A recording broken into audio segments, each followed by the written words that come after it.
All financial support for this podcast comes from my patrons on patreon.com. If you'd like to join in with the patrons, please check out patreon.com/DarwinGrosse. That's DarwinGrosse. Now enjoy the podcast. Okay, today I have the great pleasure of getting to speak to Tlacael Esparza. He is sort of the mastermind behind a system called sensory percussion.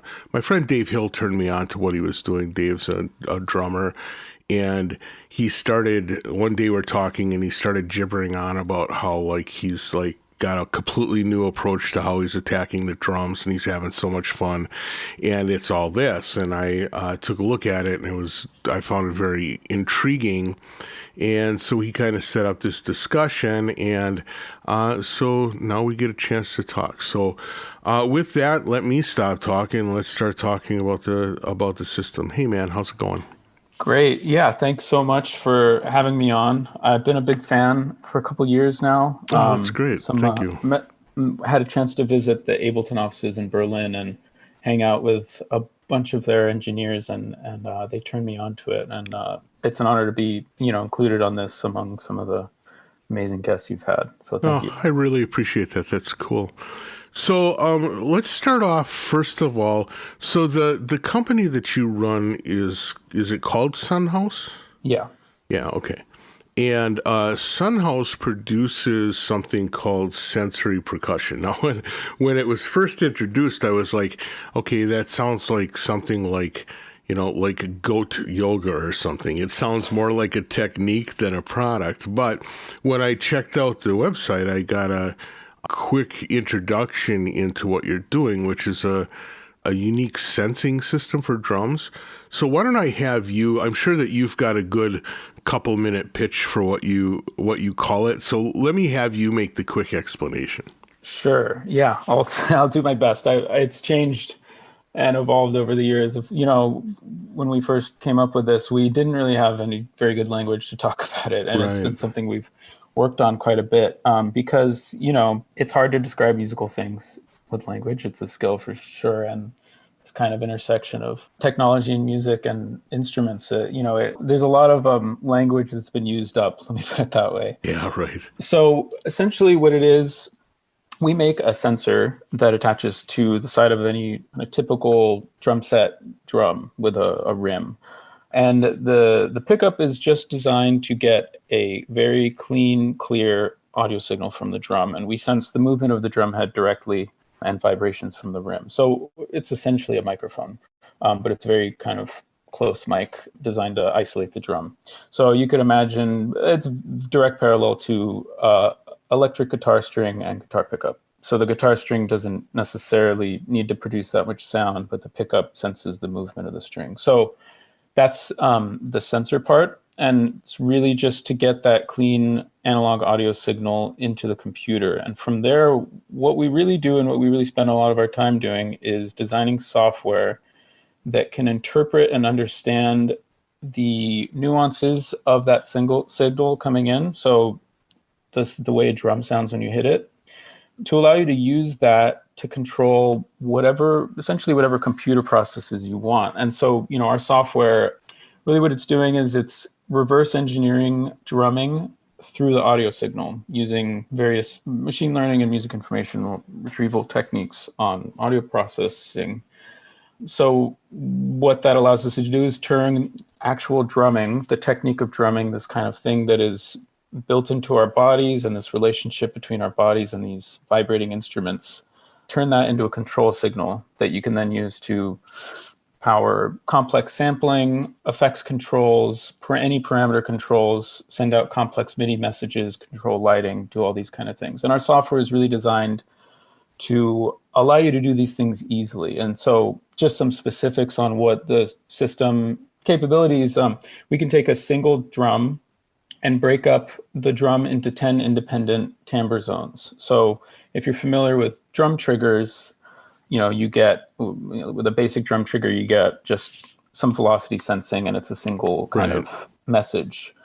And there are two zone triggers that have two sensors in them, and you can get a center and a rim, right? So like the drum head and the drum rim. But what we do is we have a single sensor, and based on the content of the signal coming through, we can tell where and how you hit the drum with a high degree of accuracy. So if you're hitting the drum in the very center with the drumstick, like a normal center stroke, and then if you move out towards the edge of the drum head, you're moving from one area to another, and we can sense to a high degree of accuracy where you are on that range.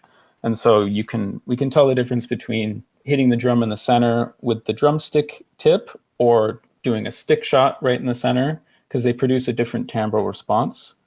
And so it's not a position sensing, it's a timbre sensing. And what that does is it relates directly to what the drummer is doing on the instrument itself, because drumming is really about manipulating and drawing out all these different timbres from this acoustic object, right? So the reason you would hit a drum in two different ways is to produce two different sounds, right? The reason a jazz drummer would do a buzz roll out towards the edge of the drum is because it produces a different texture and or hits the rim of the drum. The drum is this rich timbral environment, and it's all a single object. So we can kind of abstract the sounds it makes into a kind of spatialized place where we can measure distance between things. So like you can think of a big map where you're traveling around to the different timbre areas. That's remarkable though, because I have to tell you that when I first saw what you were doing, I couldn't tell what technology you were doing, because at first I was like, oh, okay, these are, sensitive microphones. And then I saw an image of what the software looks like with your multi-zone mapping and stuff. And I was like, oh, there's no way that can be just a microphone, because that map is way too complex for the kind of things you'd actually be able to capture with a microphone. But you're telling me no, that's how that's done. I mean, so then I was like imagining, did they come up with some kind of affordable sonar system? It was, I was having trouble wrapping my head around what exactly you were doing. So what you've been able to basically identify in the system is the things that make different parts of the drum head unique, and are able to map that out virtually into your software. Yeah, all the information is in the audio. Humans, our ears are really good at picking up these kind of timbral differences, and our brains can process it and identify, oh, you hit the center of the drum, you hit the rim. There's a different sound from hitting the tip of the stick to the shoulder of the stick. All that is in the sound, and that's how we process that information. And so the idea is the information's in the audio signal. We just need to process it and extract it, and then we can turn it into a symbolic level language in the same way that our brains do, although with different results and different end goals, I suppose. Sure. So, that's the kind of engine side where we're translating an acoustic instrument into this control language. But as the system's evolved over the last 4 or 5 years, we've really focused on what you then do with those control signals, because that ultimately is where the music comes from. That's where the music happens. And that has been my kind of focus in terms of thinking hard about what we do in that space, because there's been a lot done in that space. You're well aware, and we've been very inspired by the work of Cycling 74 and the work that Ableton has done, and all the, what you can do with the DAW. These are, and just synthesis in general, and these are precedents that, of course, we've been building on. But I came to technology and to building technology relatively late, I guess, in my life. I didn't really start using computers in this way until grad school. I was in my late 20s, early 30s. I had just been a musician for a long time. And so I had this difficulty in kind of introducing myself to these kind of music software and how it works and why things are designed a certain way and how the language of it evolved. And as a musician coming to it, it felt like I didn't really understand why things were designed the way they were, and they felt very unintuitive to me. So for the last 5 years or longer, we've just been really focused on how can we turn, now that your instrument is a controller, how can we make the stuff that you control still fundamentally about making music and performing and composing, not just in the end result, but in the processes and in the metaphors used and how the software is designed and things like that. So it's where we spend a lot of our time thinking. Yeah, And that those makes a lot of sense. Now, one of the things I'll say that I found really super interesting was in watching a number of the people that were doing streams that you have on your site, and for anyone that's interested in this, I suggest you go and take a look at the stream, the various streams that they've done. They've got a number of artists that are kind of like showing themselves playing the system as well as talking about their system. But one of the things that I thought was really interesting was the extent to which people found different ways to interact with technology, right? So in some cases, people use your software and the sample triggering that's in there and the effects that you have available, and they build sort of a performance system that's really docked into that being the tool, or that being the extension to their instrument, and then they perform with that as a combo. And other people use that as sort of a gateway to also connect into a DAW world and to be able to control that stuff in real time. And I thought it was interesting that the design decisions that you made about the software and that implementation really did allow people to choose to either focus more on their drum as the instrument, with this as just a little sidecar, or as the drum as just a front end for a bigger electronic system. I thought it was pretty interesting that you could kind of embrace both with a single effort. Yeah, and that's this software that you've seen in these videos. The initial design was conceptualized a very long time ago, it feels like, and we've been working a lot on, now that we have a better understanding, both just abstractly but also in practice, how we want to use it, but also how our artists have been using it, kind of redesigning it to really expand on that idea. Because I think there's something really interesting that happens when you connect the capabilities of a computer to the capabilities of an instrument like a drum set, any acoustic instrument. For me as a drummer, I played drums for quite a while. I think I was okay for a bit. Maybe I'm not so good anymore. That was my like window into making music. And it's such a physical thing. Playing any instrument really is such a physical thing. The body is so involved. A lot of the cognition that happens is really happening through the body. Like I can only, like if I sit still and think about drumming, I can only go so far. If I try to sequence a drum pattern on a computer screen, I can only get so far. But if I'm holding sticks in my hand and I'm sitting in front of a drum set, that's when the history of everything I've learned becomes engaged, and I can really start thinking musically and so yeah, that was this wall I ran into, is like, I play the drums and now I want to make an electronic beat. How do I do that if I can't play the drums? And there's this real disconnect for me. So this thing happens when you hook up this instrument to a computer, where suddenly all these doors start opening. And it happened when we first released the software. It was our first piece of software. It was pretty good, I think. It was the first piece of software I had ever made. And, I had some help, but it wasn't quite, it needed a lot more work. But what was very apparent was that like users got it, and it did something genuinely new that no other like system like this had done before. And then immediately we got just a million feature requests, because Right.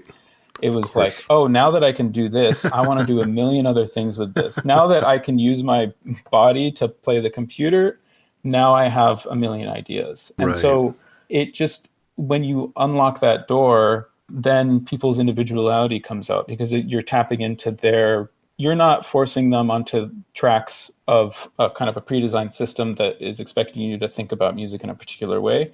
You're tapping into their history, which is very personal, with their instrument, which has just all this room for all these different musical directions. And so we were able to really tap into those ideas that people brought to us and expand the software and really push what the software was for in a lot of new directions. Right. Well, I think that one of the things that people have to remember is that a lot of DAW software, until the release of Ableton Live, a lot of the DAW software up to that point was really driven by people whose primary instrument was a tape recorder, right? Yeah, And exactly. so it's not surprising that it's not very instrument like. And so yeah, I think I can see where what you're doing unlocks opportunity. Now you dropped some nuggets there, and I want to kind of follow them up because they'll be revealing a little bit. One of the things I like doing in my podcast is talking to people about their backgrounds and how they got to be both the artists and the technology wizards that they are. And I am curious because, especially when you talk about having been kind of a lifelong drummer, but then coming to technology at a later time, how that meshed for you. I mean, first of all, what were you going to school for that got you into the technology? How did you get there? And how did you not, frankly, a lot of times once people get on the technology bug and they start either like wanting to start businesses or starting to work for businesses or something, the music goes away. They find, they put it in the closet, and you have found a way to basically embrace what you were doing and tie it into what, the technology work in a pretty unique way. And so I'm kind of curious how you got there as well. Sure. Yeah, I'm very grateful to have kind of found this path because it is an extremely fun and exciting place to be able to like still, I don't play drums on stage like I used to, but I still play drums, and to really be able to kind of make music in a very different way is really fun. So yeah, I moved to New York City when I was 18. I chose New York because I was obsessed with jazz music and jazz drumming, and this is where all of my heroes lived. And at that time, Brian Blade was here, and I was obsessed with him, and Nasheet Waits was here, and like Bill Stewart, and just this huge list of amazing drummers. And the jazz scene was really concentrated in New York, and still largely is, although I'm from Los Angeles, and back then it was, we would catch them on tour. It was really here. So I had to move to New York City, and under certain parental stipulations, I had to go to a real school. So I was not, I was prevented from going to Manhattan School of Music, and I went to Columbia instead. And so I lived here, and my goal was really to play the drums, but I studied math at Columbia. And so I had that little bit of background and just being able to not be afraid of an equation, I suppose. Right, I was not on a right. PhD track, but so I double majored in music and math at Columbia, and that was nice. And when I say I came to technology later in life, it's part true, but also not totally true. I was a work study at the CMC, Computer Music Center, Oh, okay. with Brad Garden, Brad's whole, yeah. Yeah, and the Mark II was there, and I hung out and did my homework right next to it. And Nice. I met a lot of really great people like Paul Hogan and Luc Dubois and Jeff Snyder, who you had on the show. Right. But I was still I conceptualized myself as a drummer, and I didn't really get into it outside of just hanging out there. And then, I graduated, and I was a drummer, and I played in a lot of bands and a lot of indie rock bands in Brooklyn, a band called Francis with Paul Hogan from CMC, and a band called Friend Roulette. And then I played a lot with this band called Arms. And with those experiences, that was kind of what kicked my brain into a different way of thinking about music, because it was indie rock music and playing rock drums.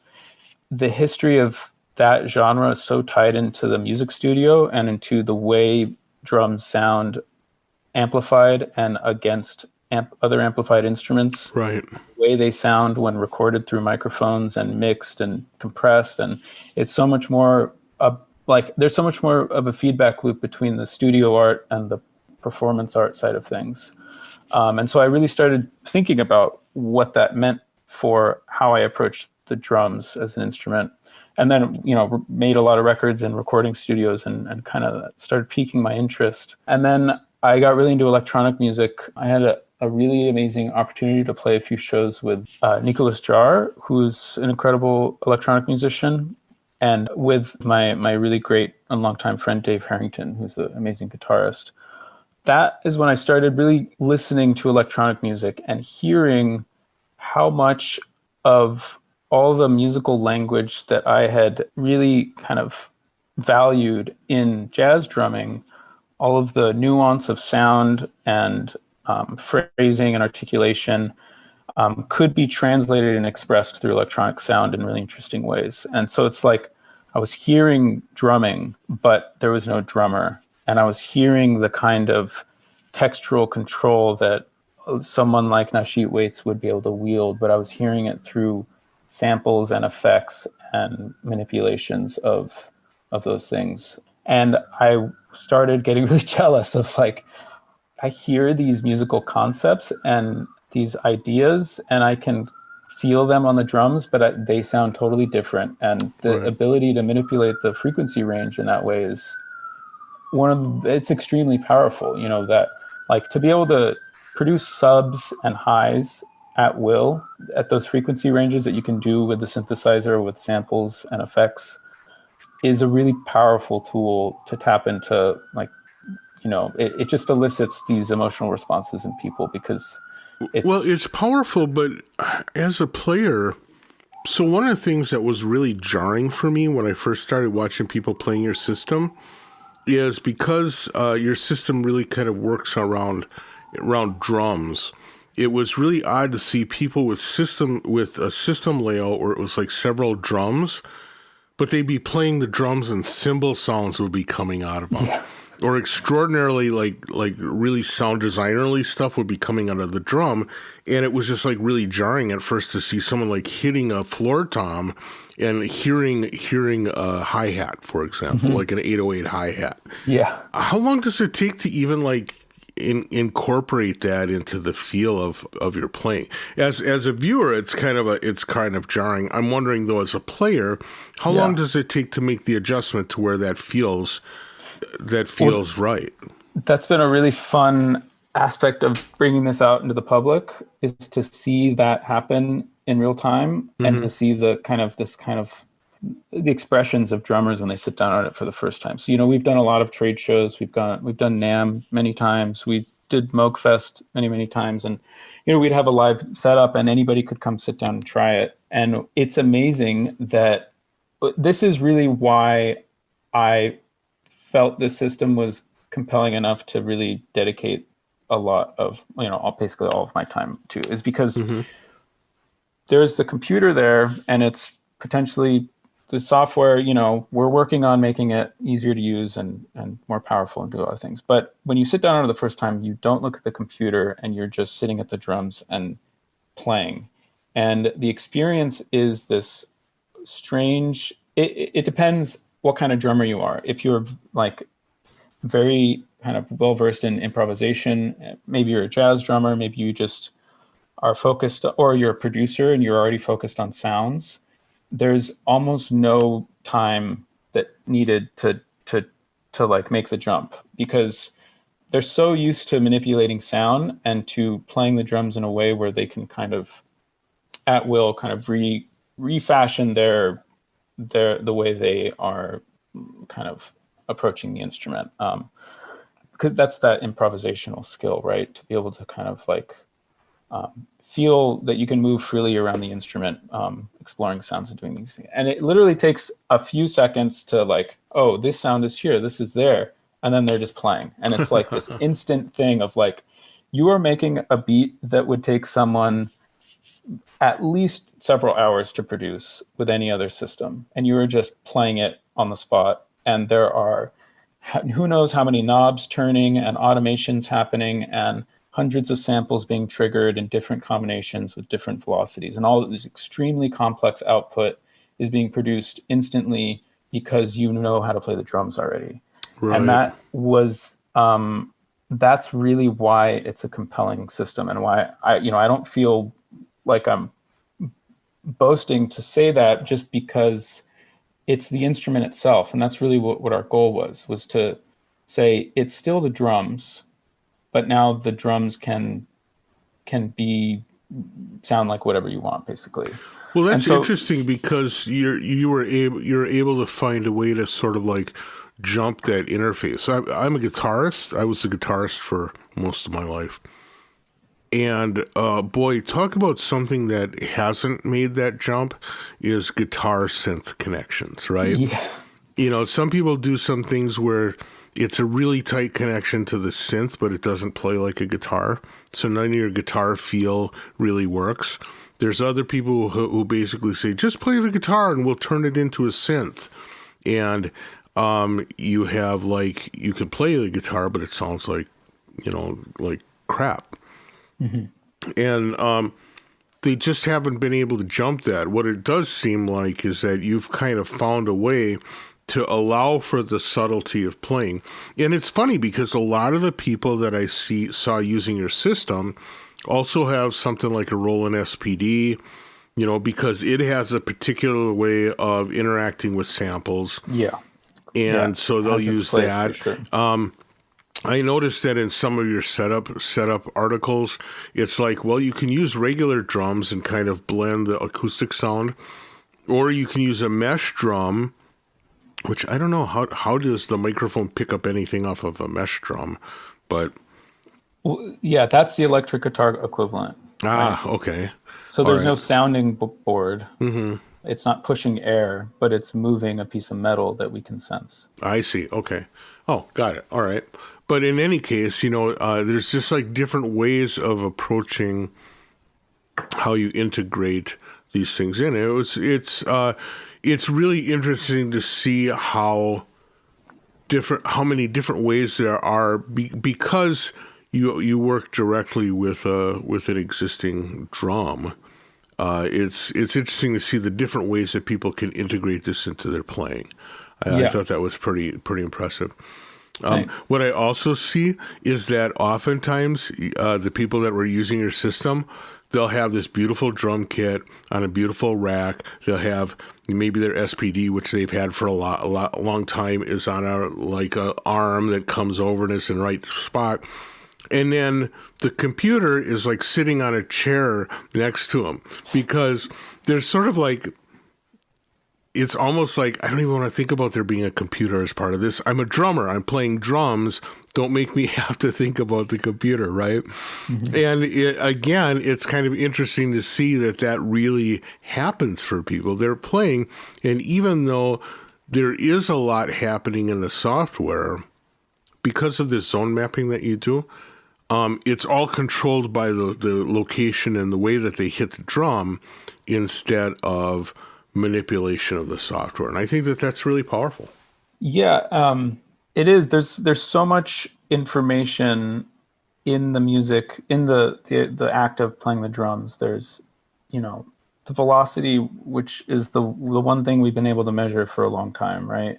But then this timbral movement, but then also the speed of hits, the movement between instruments, the tempo, the certain cues. Like if we think about the way musicians communicate with each other through music, all of those, you know, there's these different levels of abstraction. Like, you know, a band might have a certain musical phrase that cues a section, right?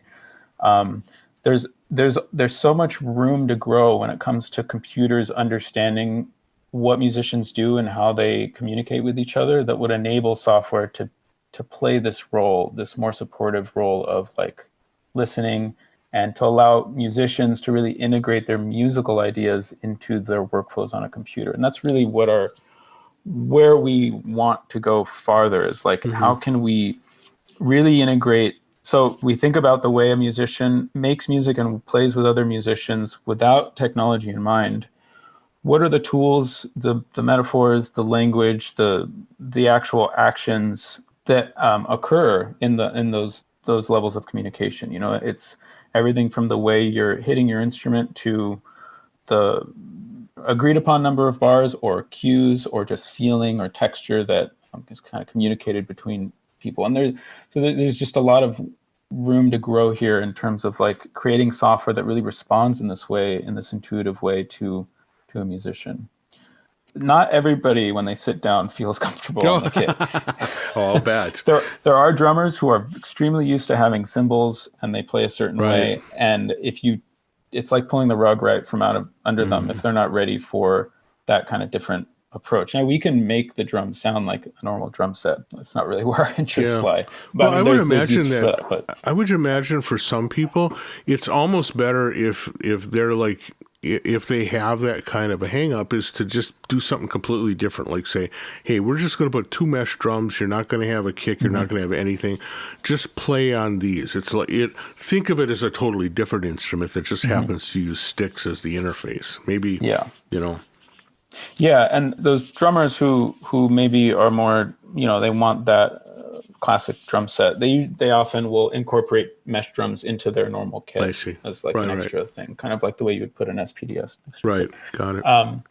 But sorry, back to the question. Yeah, of so I'm software. curious about this software development. So obviously there was the hardware development in making a highly sensitive microphone that is your sensor, and I'm sure that a part of it is making it so that it's directional way that's useful for the software to be able to do this, help with this mapping process and stuff like that. But I'm curious on the software side, what the development of that looked like. And so my first question is, when did you first release the software and when did you first start working on it? Sure. We first started working on it it was an idea in grad school, which I haven't talked about, which is a big part of the development of this project, which I can come back to. But it was in spring of 2014, which is when I started the code base, I guess, and the kind of worked on the first proof of concept. It took me a year to make it functional. And I had one developer, Patrice, who had done a lot of VST development, who we found on a forum, guy in New York, really great. Worked on a lot of projects for Akai and various other companies, but helped me build the software because I was not an experienced programmer at that point. But I wrote all the algorithms and the kind of engine. So it took a year to get it to function at all, and then another year until we shipped. And we did a Kickstarter in 2015, and it was July. It was right before my wedding, actually. It was very stressful. And that was successful, and that was kind of the first, okay, we're actually really doing this. Right. We raised a decent amount of money, and then we shipped a year later. So it took 2 years from starting the GitHub project to releasing something. And then it took another, well, we're still making it. So it's been ongoing nonstop. So. And how did that mesh with grad school? What was the relationship there?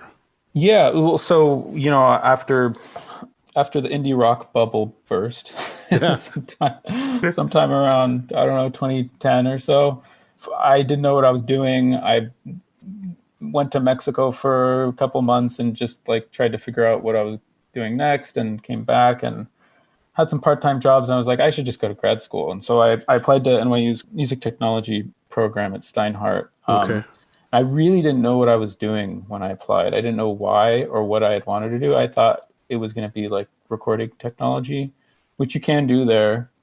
But as soon as I got there, and as soon as I took my first DSP class with this guy, Aaron Glennon, who was a great grad student there, who taught me my first DSP code snippets. Okay. As soon as I took that and a C programming class, and I was addicted. And this is a totally different world that I didn't realize I felt excited by and comfortable in. And then it really kind of gelled when I took my first music information retrieval class with Juan Bayo, who's just one of the luminaries of the field. And he, at that point, they were really focused on the transition, a bit ahead of the curve from the rest of the MIR field, transition from kind of more classical MIR methods and hand-tuned algorithms to machine learning. And so, in 2011, they were putting convolutional nets on audio signals. And that had a lot to do with the influence of, Jan LeCun, who was across the street at the Courant Institute, who's now Facebook's AI guy. Right. And so I joined his group and did an independent project with him, looking at like trying to use rhythm descriptors to identify genre. And that was like a lot of MIR is really driven by companies like Spotify and the task of organizing the world's recorded music. Right. And that really was not that interesting to me because I wanted to make music. Wanted to figure out how can we, so like I was programming, I figured out how to use a real-time callback and manipulate audio threads and stuff. And I was like, I want to use MIR in here. This is where it belongs. This is where the It's future where the weird is. stuff could happen. Yeah. Exactly. Yeah. And, I don't want to get too deep into my critiques of capitalism, but where capital lands and where it pushes technology and where it had been focusing capital was not on like creating new interesting things for musicians. It was on how do we sell more music? How do we organize these catalogs so we can squeeze more money out of them? And I really didn't want to spend my time working on those problems. I wanted to make stuff for musicians and for myself. Right. And it's still a problem today. There's not enough capital in focused on creative endeavors and on people who have actual ideas and on, yada, yada, yada. Well, and the flip side of it, it's not only the capital side of it, it's the technology side of it too. The amount of technology that's expended trying to find ways to compel you to purchase something or vote in a certain way versus the amount that's actually used towards being creative. I mean, it's pretty disturbing and kind of sad. Yeah, absolutely. There could, we've been operating as like a startup. We've done accelerators and all this stuff. We're very well versed in that world, and it's not I have a lot of critiques of the VC scene and like what their priorities are. Let me just put it that way. Yeah. But yeah, so that program really sent me on a new direction, and Juan Bayo was really like a big influence on just showing me what can be done in the MIR field. And I was like, there's a million things that we could do here. And there's so many possibilities, and not that many people are working on it.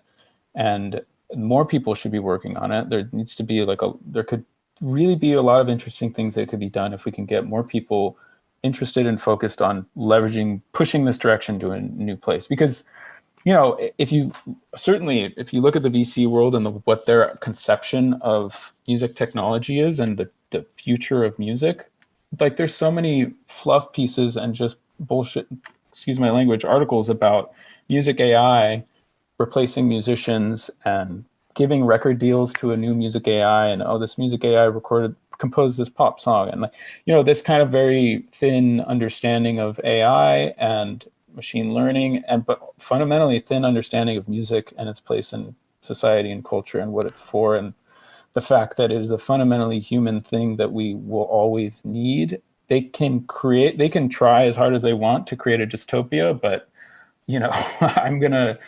I just feel like we should keep trying to build stuff for humans and for our making music and making things interesting and fun and connecting people and learning how to turn this stuff into tools for emotional and intellectual communication, which music fundamentally is, Well, now, one of the things that I especially like about your system, and this is going to be revealing of like some of my personal critiques of both capitalism and the music technology world, is that you're one of the few people who took a look at machine learning and didn't say, oh, I can take this and make it so that people who've never drummed before can drum.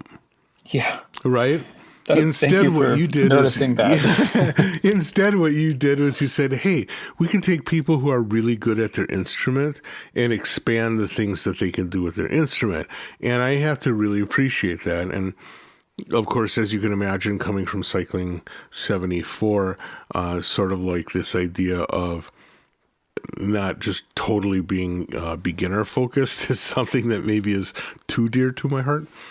But the fact of the matter is that I think it's really important to not just look at modern technologies as being gateways for beginners tools. And so again, I feel like you've done something kind of unique, other than just for your own interests. This is where you being a drummer makes it so that you're kind of, you're fulfilling some of your own interests in doing this, right? What were some of the things that proved to be things that accomplished drummers really wanted or really needed out of your system? You mentioned that once you sort of like gave the affordance of being able to do it at all, you got, you got 1.5 million requests for new features. What were some of the things that you found people were most drawn into once they realized that their facility on the drums could open up these doors?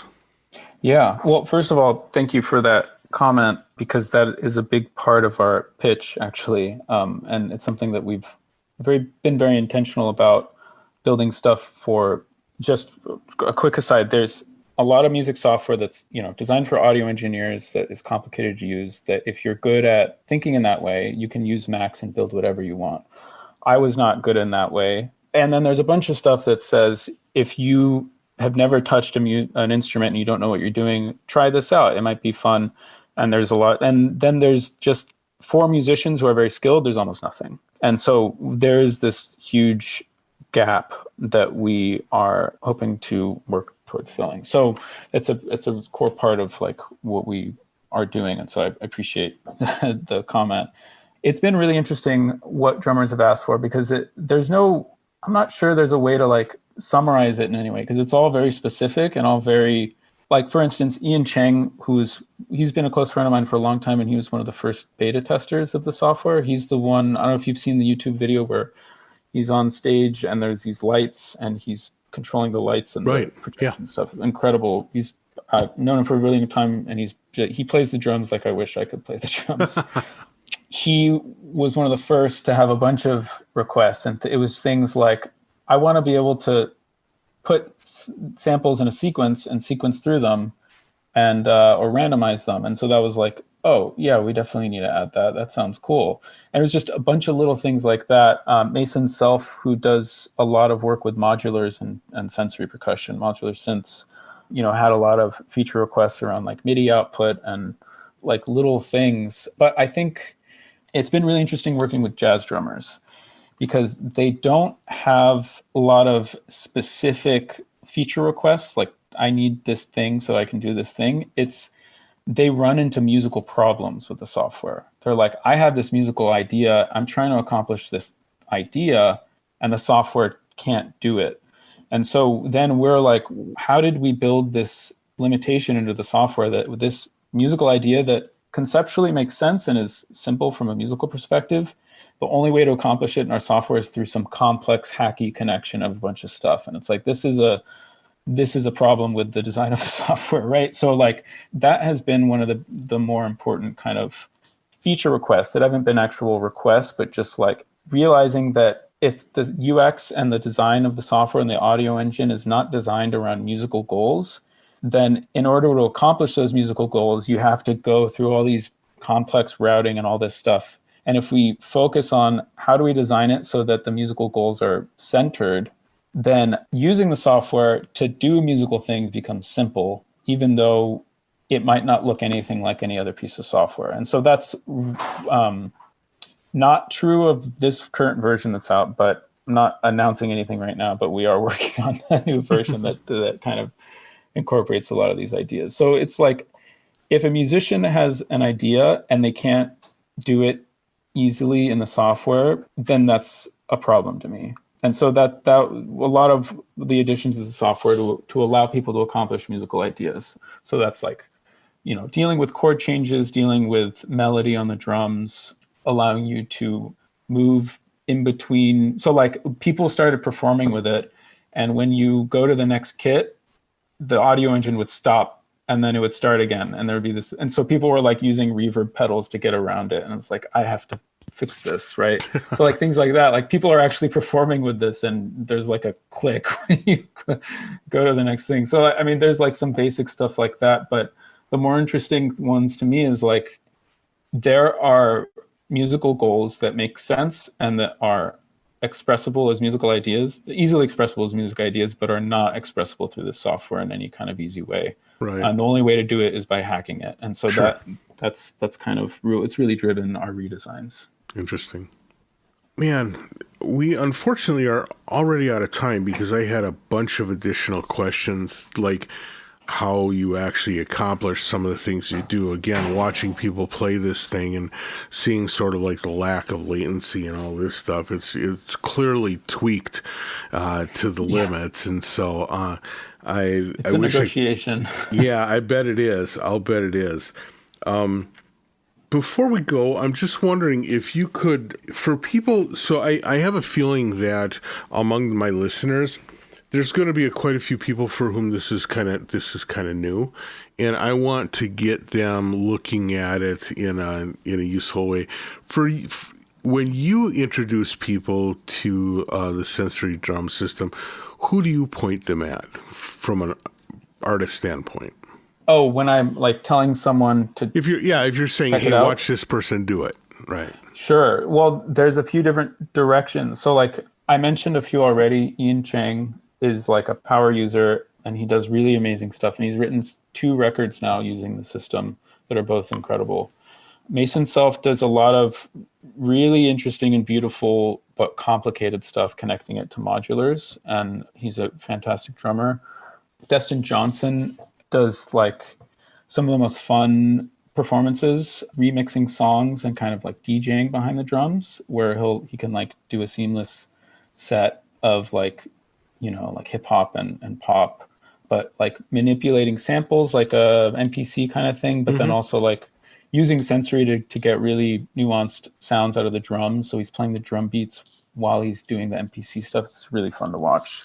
Greg Fox has put out a few records using sensory, and he's a really great example of using the system on acoustic drums. He was a black metal drummer, played with Liturgy, and he does like kind of jazz, transcendental metal kind of music that's really beautiful. And it's all on acoustic drums, and so it's like these rich textures that he moves through using the system.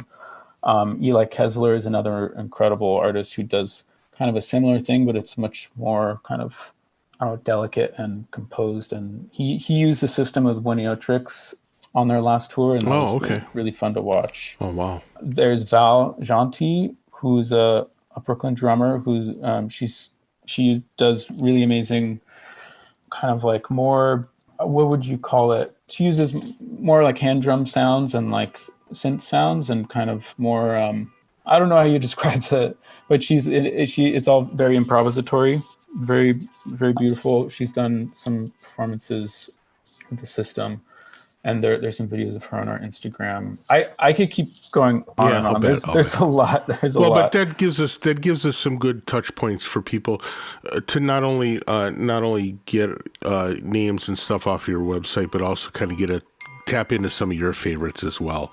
So that's super helpful. So Tlacael, I want to thank you for spending the time. This is really interesting. Again, I have like 50 more questions I could have asked, but we'll have to save it for the next time around. I want to thank you so much for taking the time and having this chat with me. Great. Thank you so much for having me on. And I would love to have another talk. All right. Sounds good. We'll catch you soon. All right. Bye. Thanks. Bye. Many thanks to Tlacael for having the great chat. I swear, if that doesn't make me want to be a drummer, nothing's gonna. I love the way that software looks, and I really love the attitude behind the software and the hardware as well.